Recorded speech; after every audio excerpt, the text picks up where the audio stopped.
그래서 내가 의사복지사 그리고 인턴도 하고 자격증 땄어 이렇게 해도 그 다음 관문이 저는 더 어려운 것 같아요. 안녕하세요.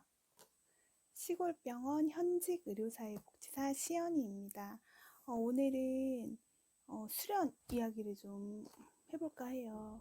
사실 저는 너무 예전에 수련을 받았어서 좀 라떼 이야기가 될 수도 있긴 한데, 예전에 수련은 어떤 모습이었는지 생각할 수 있는 수련의 교육 시간, 지원 방법 이런 것들은 홈페이지나 아니면 다른 교육부에 좀 올라와 있는 게 있더라고요. 그걸 참고하시고, 저는 제가 수련을 받았을 때의 기억을 생각하면서 어떤 것들이 있었는지 그냥 편하게 얘기를 하려고 해요. 의료사회복지사 수련과정 수료증입니다. 저는 2009년에 받았어요. 정말 옛날이죠. 2009년에 소정의 의료사회복지사 수련과정을 이수했고 자격시험에 합격해서 이 수료증을 드립니다. 해서 2010년에 저는 받았습니다. 이거는 지금까지 보관하고 있는데 수련했던 교육책이에요. 1차, 2차 사회복지 공동모금을 강당에서 진행을 했었습니다.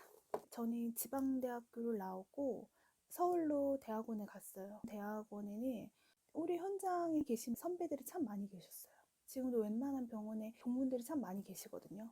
그래서 자연스럽게 많이 익숙하게 됐어요. 사실 제가 있던 여기 지방에서는 의료사회복지에 대해서 접할 기회가 없었었는데 서울로 가니까 많이 접하게 되더라고요. 자연스럽게 이제 수련 과정을 겪고 수련사회복지사라고 하지만 사실 병원의 직원이에요. 저 이제 인턴으로 채용이 됐고 똑같이 필기, 경영진 인터뷰까지 하고서 채용이 된 거고요. 정신건강에 비교하면 일반 의료가 수련이 그렇게 어렵진 않는데 사실 그래도 어렵긴 하죠.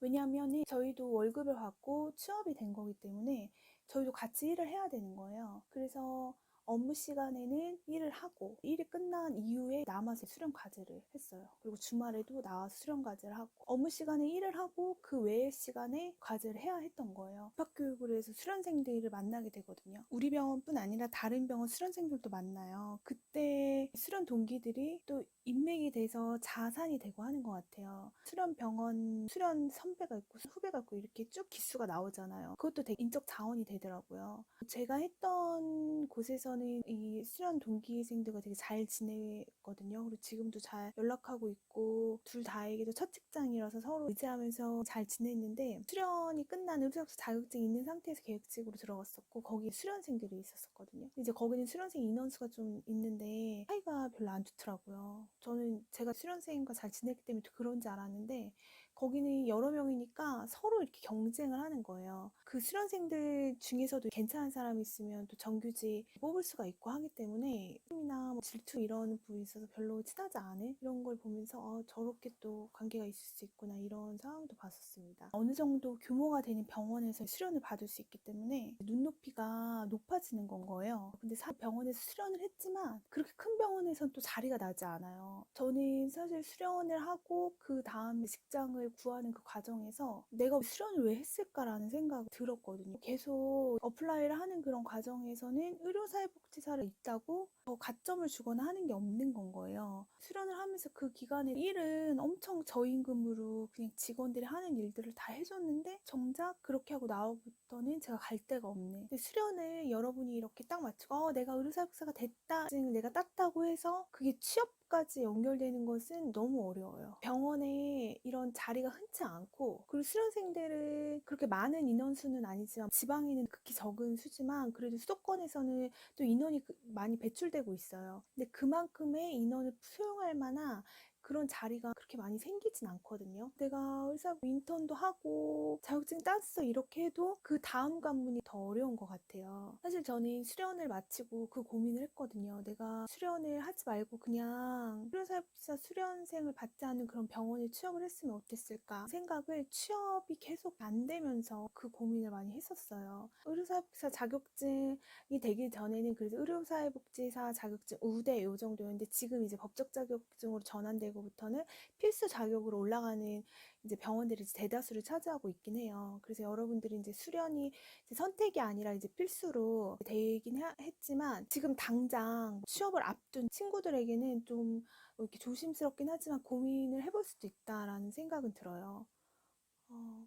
왜냐면 수련이 그냥 1년의 과정인데 문이 너무 좁거든요. 법적 자격은 됐지만 의료법에 꼭 의료사회복지사를 뽑아라라고 규정이 되는 거는 아직도 시간이 필요해요. 병원에서 사회복지사를 채용하는 거는 의료법상 종합병원에 사회복지사를 1명 두도록 되어 있다라는 규정이 있거든요. 그거에 맞춰서 하는데 거기가 사회복지사지 의료사회복지사로는 아직 개정되지 않았어요. 저희 병원에도 한 3년 사이에 직원들이 좀 채용이 됐는데 다 의료사회복지사 자격증이 없었어요. 저희 병원에 취업한 친구 중에 동문인데 다른 병원에서 계약직으로 일을 했었고 그 친구도 잘해서 그 병원에서 아주 정규직으로 뽑고 싶다 했는데 사회복지사 TO 1명 늘리는 게 정말 쉽지 않아요. 그 친구를 같이 일하고 싶어도 TO가 생기지가 않는 거예요. 그 친구도 2차 종합병원으로 의료사회복지사 수련하지 않고 취업을 했거든요. 여러분이 당장 취업을 해야 되고 지금 코로나 때문에 취업 시장이 다 얼어붙었잖아요. 그 상황 속에서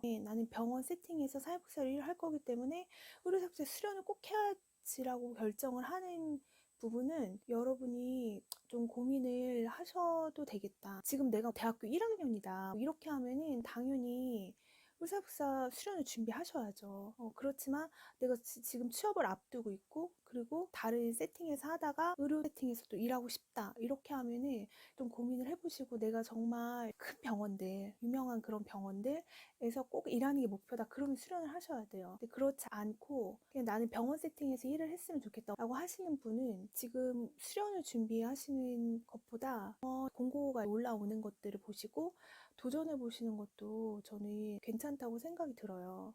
그렇기 때문에 수련의 과정은 정말 크죠. 내가 일도 하지만 내가 교육생의 신분이기 때문에 정말 집중적으로 교육을 가르치죠. 그래서 배우는 거는 정말 크긴 하지만 그래도 그거를 하려고 내가 수련에서 떨어지고 그 시간에 경력이 되는 것도 아니고 무직 상태로 그냥 있는 것도 저는 과연 좋을까라는 생각이 들거든요. 근데 오늘은 수련을 생각하시는 분께 라떼 수련 생활, 그리고 두 번째는 취업을 당장 앞둔 친구들에게 수련을 할지 아니면 내가 취업 전선을 뛰어들지에 고민을 하는 친구들에게 수련이 끝난 후에 취업을 자르고 고민했던 사람으로, 그리고 주변에 의료사회복지사 자격증이 없는 상태에서 취업한 친구들을 본 사람으로서의 경험에 대해서 얘기를 해봤습니다. 저는 이렇게 조언이고요. 선택은 여러분이에요. 여러분의 인생이시고 하셔서 그냥 이러한 이야기를 하는 사람도 있구나라는 정도로 들어주시면 좋을 것 같아요. 네, 이번 영상은 이것으로 마치겠습니다. 감사합니다.